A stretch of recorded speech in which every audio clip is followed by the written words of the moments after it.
guys, welcome back to RC Everyday. So kind of a fun video today. I'm gonna take stuff I've learned from these other weathering projects and yeah, try to build one of my 5-window coupe bodies with a whole kit.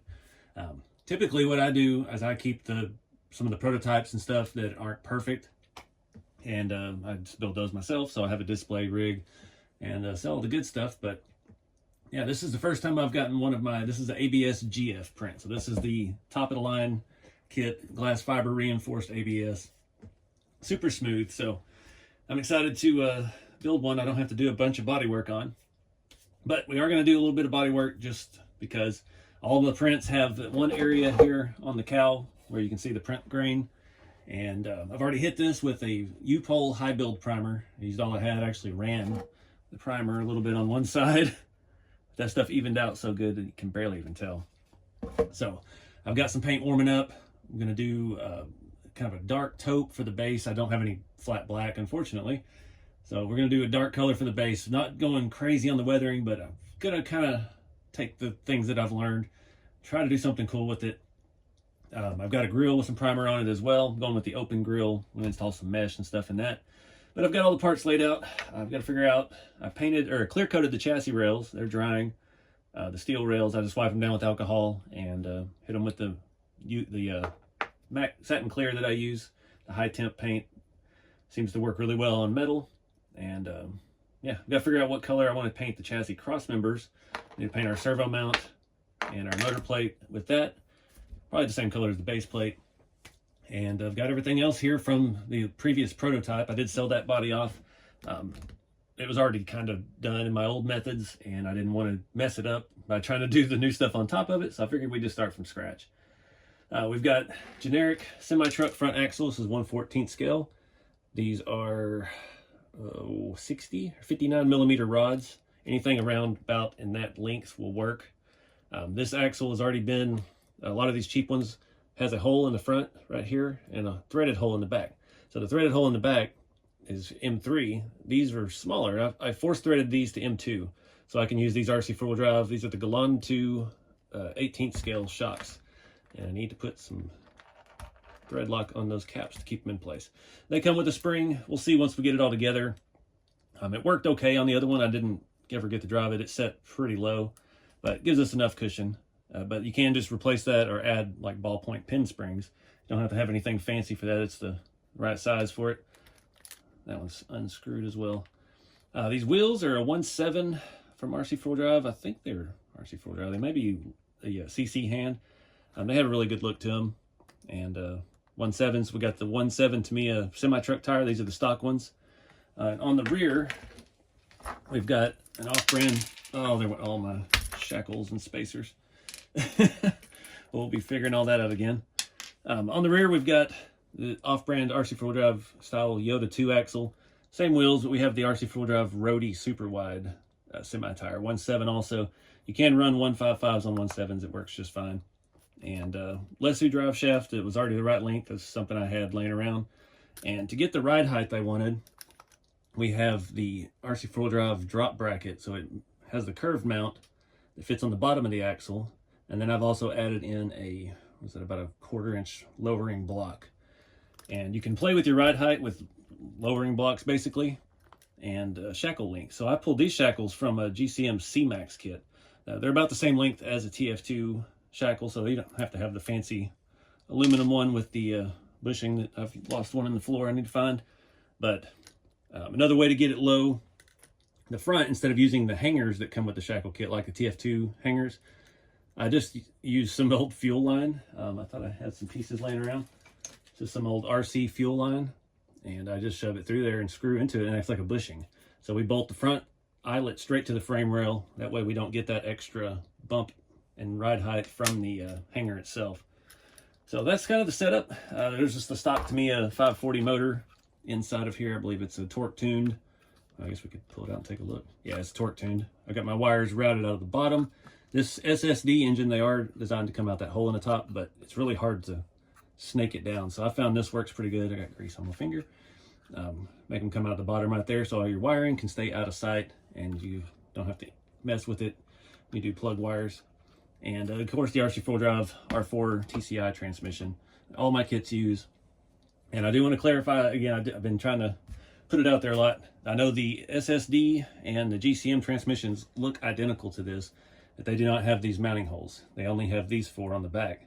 So all my kits, this is just what we went with. Everything is designed for those two top holes.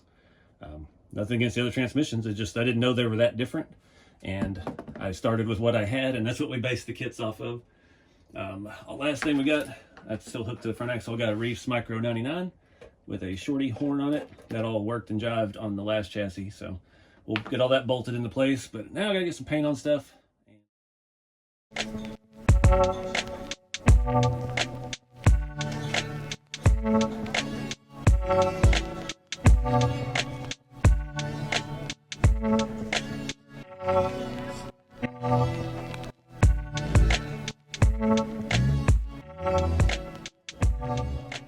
All right, guys, so I'll let this dry for a little bit. I really don't think the method I'm doing, I'm going to be sponging on the rust over a primer, and then we're going to satin clear it, and then we will sponge on the liquid mask where we want it to show, and then we're going to paint it a color. I haven't decided the color yet, but that's the plan for now. But the only reason I'm going to do any more to it is because I need it to be this kind of red. Typically, like my buddy Braxton was telling me, he does a couple different shades of browns, and then he sponges some stuff here and there where he's gonna, he's planning on rusting it through. I'm just gonna do the whole thing. I don't have any brown paint. Simple as that. I didn't get quite prepared for this video. I'm looking at my selection here. I don't have anything that would even come close. I got some tans and light browns, but nothing rust worthy. So since we're gonna apply something else to it, I'm going to go ahead and sand it again. Still got a little bit of print grain here on the front. I didn't do anything to that before the first filler primer. The grill is actually excellent. Got all the print grain out of that top corner of that. So I'm feeling pretty good about the body work we've done. I don't need to do much else. I'm just going to kind of knock it down, and then we'll wipe it down again and hit it with this stuff. This stuff is not very sandable. This is more just to stop something from rusting. That's been part of the problem with my old weathering methods, is I was using this and not a sandable primer. So live and learn. But this will make a great base layer. So sand this, paint it with this, add some sponged on acrylic rust on our body lines and corners and edges and stuff, and then satin clear it again, and we'll go from there. All right, so our base plate and stuff is dry, our servo mount. I'm going to play around with that a little bit. I had a suggestion in the comments about sea sponges, and I bought some a long time ago, and I first heard of sponging rust, and I never tried to use them. So I've had a bag in my toolbox for 6 years or 7 years. I really should have got a new paper plate when I went in. I've got a fresh one of these little cheap sponges as well. A couple scraps that I've saved. So we're just going to play around with this. I'm going to use the acrylic stuff. I'm not trying to overdo it. I'm not going to do anything on the inside. That's going to be our interior. We've still got to glue our magnets in. And yeah, I want to do a little bit on this. You're not going to be able to see most of it. Transmission fits up on one side, and the motor sits in front, but you can see our mounts and stuff, so we need to do a little bit around that just to add something to it. I'm not sure yet, again, what I'm really doing. I wasn't planning on painting or doing anything further with these, so when we get the rust on it, we make it look good. Just satin clear it and walk away. So I'm going to do this stuff in high speed so I can put some music on and try to have a little fun here, because it gets fun.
All right, guys, getting ready to do the body.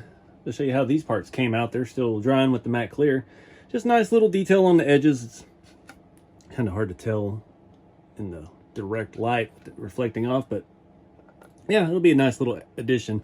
I was really happy with how this came out because the last one I did I got way overboard with. So yeah, it's just a little bit of something just on the edges of all the stuff, the fuel tank. I dig it. So we're gonna go hard on the body. I'm gonna start covering it with the dark brown. Gonna do pretty much everything that's not a flat surface, I guess. I don't know. I'm still not sure how to attack the roof. The roof on these, I mean, it's, you think of the sun beating down on it from this direction. So I don't know. We'll just start dabbing stuff. We'll try this out a little bit around the edges, see how it does. I'm kind of scared to start trying something new like that in the middle of the process, but I know, here we are.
The first layer is about dry. Done nothing on the firewall. I think I'm actually gonna paint the firewall that off-white, kind of like we did on the Zill grill. I'm gonna dab the rust on it after the fact and do it the opposite way. Yeah, this is not all gonna be showing, but we're just gonna get the base layer down, and then we'll do the liquid mask. I'm just gonna recreate this. This was the best one I had. I have a pretty good understanding about how I did this panel, so trying to recreate it. Got the grill done. I'm going to come back with the lighter shade now and dab it on and try to blend a little bit. We're not going for the chip effect with this. This is actually just the base layer of paint. We're just applying it with a sponge rather than spraying or brushing or any other wild form of doing it. So yeah, just rolling with the punches here. I've got a good idea though, so I think we're good.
All right, guys, I've got to let it dry a little bit more. It's kind of interesting how this worked out. I can still pick it up by the firewall. So I put on a lighter color, and I started, there's something stuck to it. Started using less caution with placement and just kind of globbing it in the areas that I wanted. Then I was coming back with a almost completely dry sponge, and it started doing different stuff. And other than leaving a few little pieces of sponge here and there, I think it looks pretty dang good. Like, if you can get up there up close, the texture, the shading, it's random. It's kind of, I think I got it where it's pretty good. I tried to focus on the top sides of everything. The trunk is not even, I don't even think there's hardly anything back here.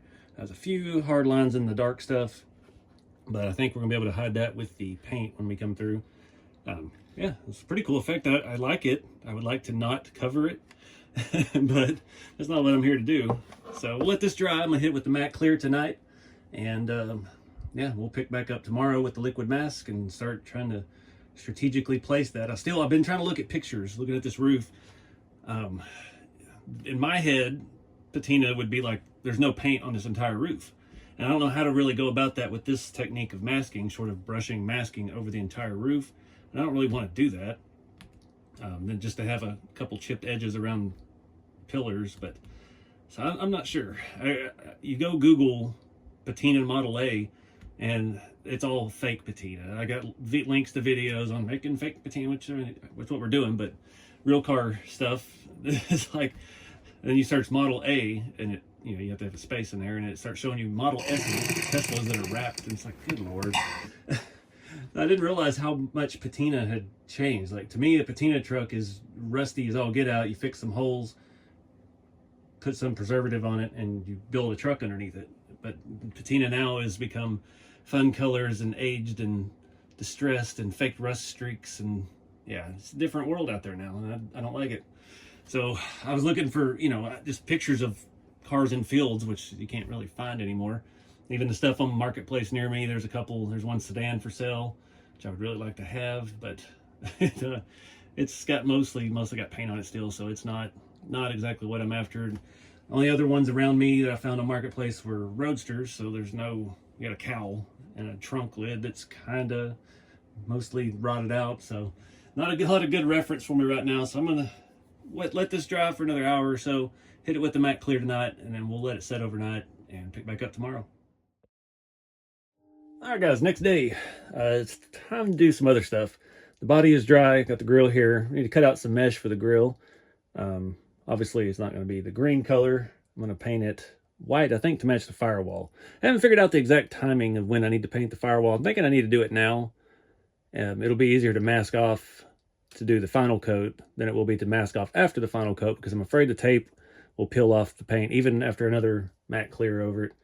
So yeah, I'm gonna go ahead and get this marked. We'll get this cut out. I'm just gonna mark the opening, and we'll cut around it and just size it till it fits in. We'll have to trim a little bit for our side pieces, but not too difficult. Get that ready to paint the firewall, and then we can move forward with the rest of the rust. I think while that's drying, actually, we can go ahead and start putting some of the chassis together. Our floor pan is dry and looking actually pretty dang cool. I'm happy with that. I'm glad it came out very subtle. So we can get that in, get our motor, our transmission, our servo mount, and we'll do some stuff with that, show you how I mount that up as well.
right, guys, can't move forward with the front till we get the grill painted complete, get our insert in, get the servo mounted to the servo mount, all that. So we've got to move forward to paint. I keep procrastinating. This is the make or break moment where I can really mess things up.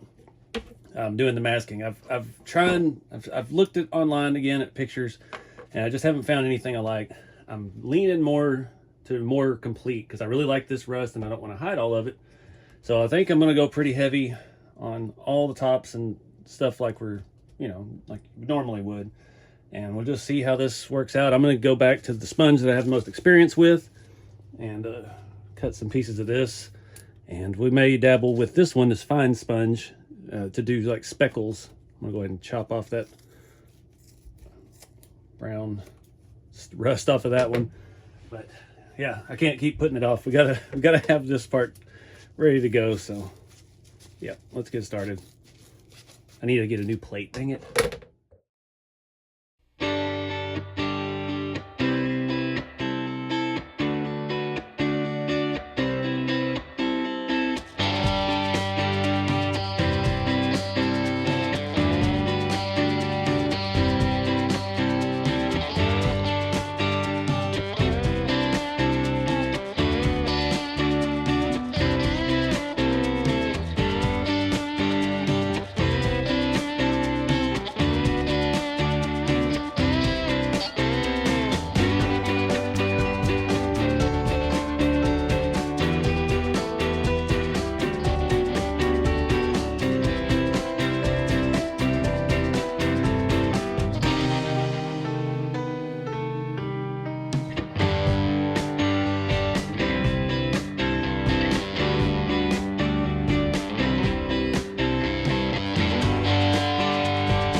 All right, guys, I was going to show you what I did. We'll let this dry a little bit longer.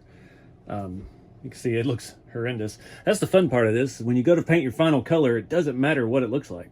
It can look like crap. You can paint it really thin. You can miss some spots. Grab the can.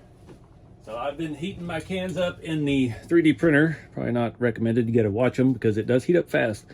This is some stuff I got on sale at Ollie's, but once it's warm, it actually works really well. Dark as night satin, it's green, but whatever. Satin, no, that's the key. If you did a gloss paint here, it would work. It would look a certain way, but like the Rust-Oleum glosses and stuff, it would take forever to dry, and I would worry that something would happen with the stuff underneath with it. So that's why I'm sticking with a satin. The off-white I use is a satin or matte. They're a little bit different. I don't do one or the other. I just don't want shiny, so that's what we're going with. So again, we gotta let this dry. I'm gonna start on the grill since I painted it first. It's pretty, well, let's not rush it. I'm trying to learn patience with all this new stuff I've been working on too. Like I mentioned, I am gonna do the firewall with just the sponge and the crusted rust. I'll probably hit the grill as well. Kind of get a peek at what that's gonna look like in there. It's gonna look pretty good. But I'll hit that a little bit with one of the crusted rust, and with a sponge, do the firewall like we did the Zill truck, and the grill on it anyway. And yeah, the rest of this we're almost there. I'm anxious to see it. This is the first full thing I've done with all the new stuff that I've learned, trying to incorporate a little bit of everything. I never follow any process exactly to the letter. I did the sponge on the rust first, and then we learned the sponge on the color, and then rust over it, sponge on the liquid mask. So there's a lot of different ways to do it, and we kind of just lumped them all into one. I don't know why I do that, but that's where we are. So yeah, let's fast forward time and see where we're at.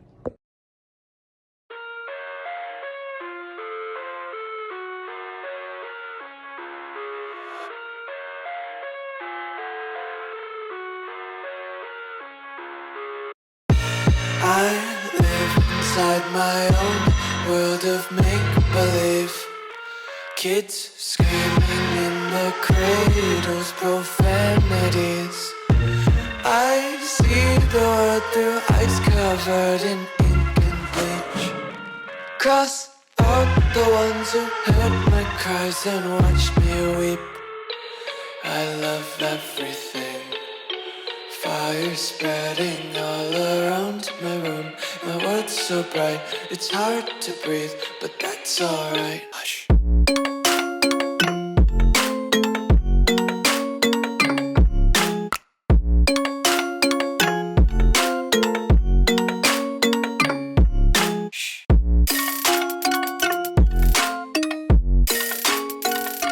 Alright guys, this is looking awesome. I'm happy with the roof. I left a lot on the sides. Got the trunk faded down somewhat good. A little bit to pick out of some of these cracks. We'll go over it good with a tack cloth before we matte clear it. It have some issues. So I think my issue stemmed from the matte clear. I did not properly spray, maybe. I sprayed at night last night in the dark, and I think that was my problem. I missed some spots. Mainly the grill. You can see where the rust and the matte clear just came off right there. So we're back down the primer right there. So that stinks. That's not good at all. It doesn't look terrible, but it's not really good. It's not as bad as my other camera rig just broke, but I dig the way the body looks. So we've got in all the right places, chipping. It did not want to come off. The fine spots did not want to come off as well as they did on previous tests. And then I had some areas like this where I was still able to rub back down to plastic, I guess, down to the base primer right there. And I was just using rubber gloves, and I actually wore out a set of rubber gloves, had to switch and do the rest of it. So I think that's what caused it though. The matte clear was not even. I can't see what I'm spraying, and then doing it in the dark, I can't really see anything, but live and learn. I'm happy with this. This looks exactly like I envisioned it for the most part. Short of being a real car, we're getting close. What's next? Before I matte clear it, I think I'm going to go ahead and add a little rust to the firewall and our grill, and I'm actually going to hit a little bit of this with some more rust over. We'll see how it does. I mean, it's just a grill. If we mess it up bad enough, I've got a bucket of them in there that I sell to you guys. So I hate that one spot. I was having a hard time getting it going, and that's right. I really leaned into it, and yeah, the paint stuff looks good there, but I missed that texture from the rust. So I don't know. I bet it'll look good with the matte clear. I don't want to mess it up any further. So let me get the sponges and the crusted rust deposits out, and we're going to do the firewall, that, wipe it down, matte clear the whole thing, put some windows in it, get the front end done, and build this whole car.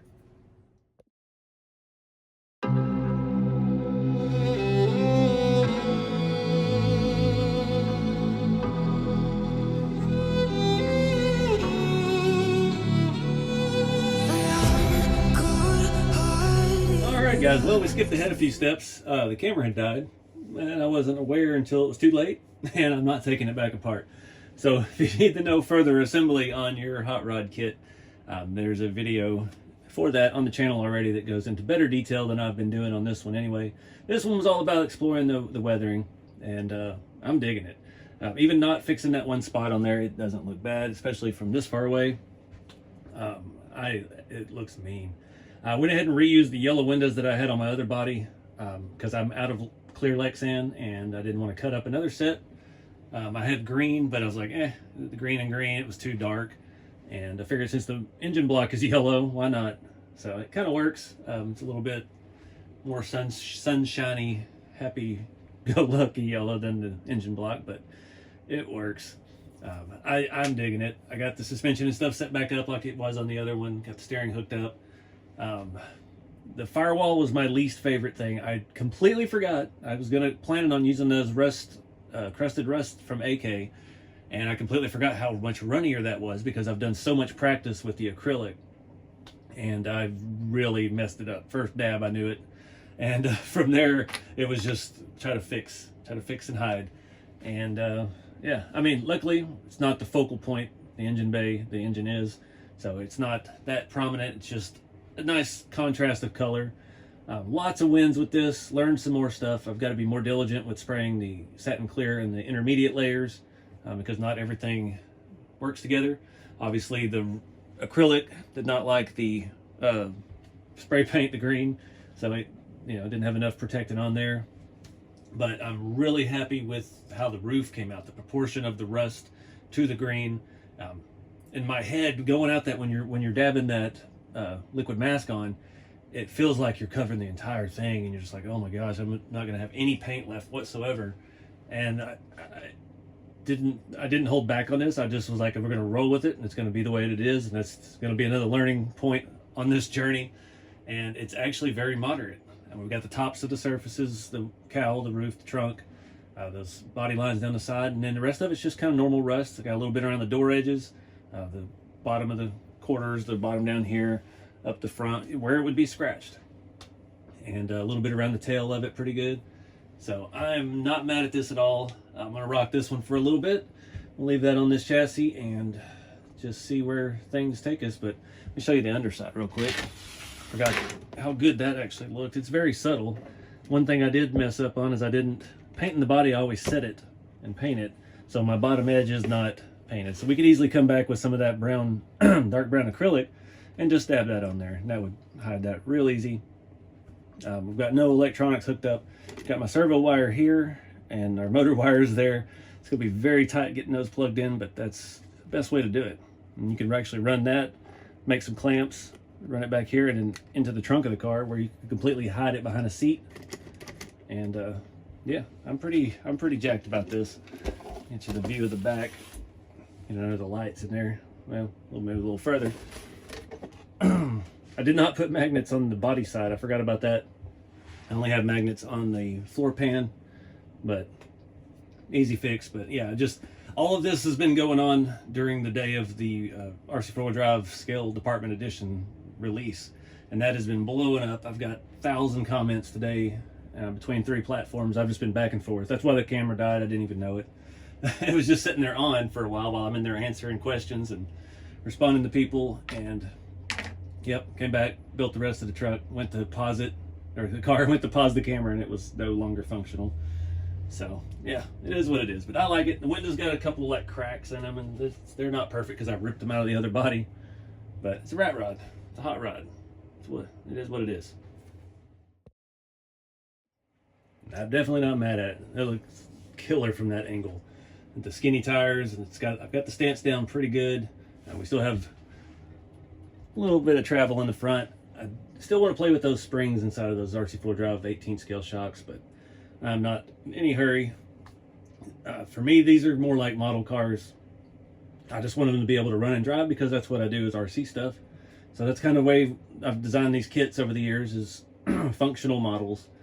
You can do all kinds of crazy stuff with them. If you want to build it as a drag racer, you can drag race it. There's guys that build drift setups for the front ends of these, do all kinds of crazy stuff with them. But for me, it's just the scene, the whole scale shop, scale hot rod. That looks like something I would love to have sitting in the back of my garage, along with all the junk that's in here.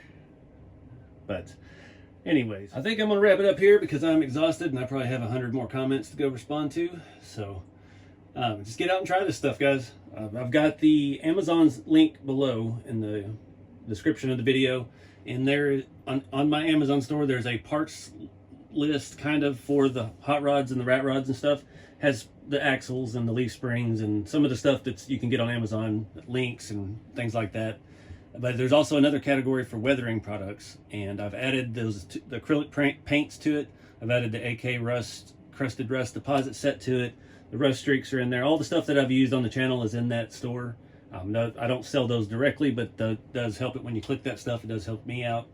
And yeah, if you click on that and then you go buy diapers or anything else, that does help the channel as well. It's like just a, I don't know, referral type deal. Get you on Amazon, make you look at all their fun stuff. But there is some good stuff on there, and that's why I do it. That's why I wouldn't mess with it. But appreciate you guys watching. Again, just give it a try. Don't be scared of this stuff. 2 weeks ago, I never thought I could pull something like this off. And I'm sitting here looking at it, thinking in my head already ways that I can improve, what I can do better. And that's all we can do. Just keep trying to get better, make some cool stuff, keep it scale. See you guys in the next video.